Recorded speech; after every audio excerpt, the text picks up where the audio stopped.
Envisagée dès décembre de l'année dernière, la scission de l'Union nationale devrait intervenir d'ici la fin août, indiquent plusieurs sources au sein du parti.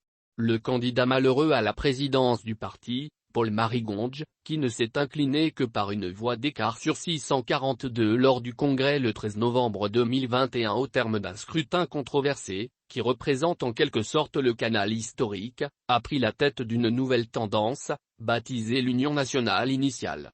Même les médias proches de l'opposition en parlent. C'est dire si les choses sont imminentes. Une nouvelle tendance a vu le jour au sein du parti de l'opposition Union nationale, à l'initiative de certains élus.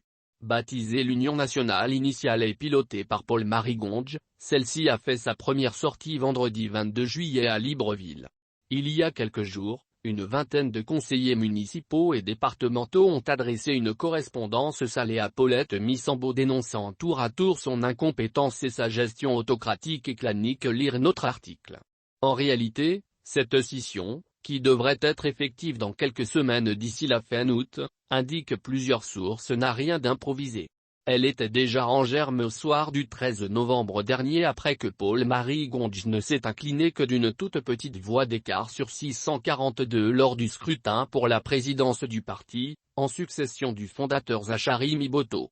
Les partisans de Gonge, qui est marié à Chantal, la fille de Zachary Miboto, avaient alors crié à la fraude. Depuis, le clan Gonge s'était organisé, ralliant à bas bruit élus locaux et militants sur le terrain. Alors que Paulette Missembo, elle, sous l'influence de son entourage, privilégia le clinquant, comme l'ont dénoncé ses adversaires, autrement dit la communication et les médias. Un parti pour porter sa candidature à la présidentielle 2023. C'est ce travail de fond, sur le terrain, au plus près des militants qui a fini par payer. Paul-Marie Gonge, dont la cote auprès des sympathisants de l'un ne s'est jamais démentie, ne devrait pas s'arrêter en si bon chemin et se contenter de créer un nouveau courant au sein du parti qu'il juge moribond. Il devrait s'atteler désormais à la création de sa propre formation politique.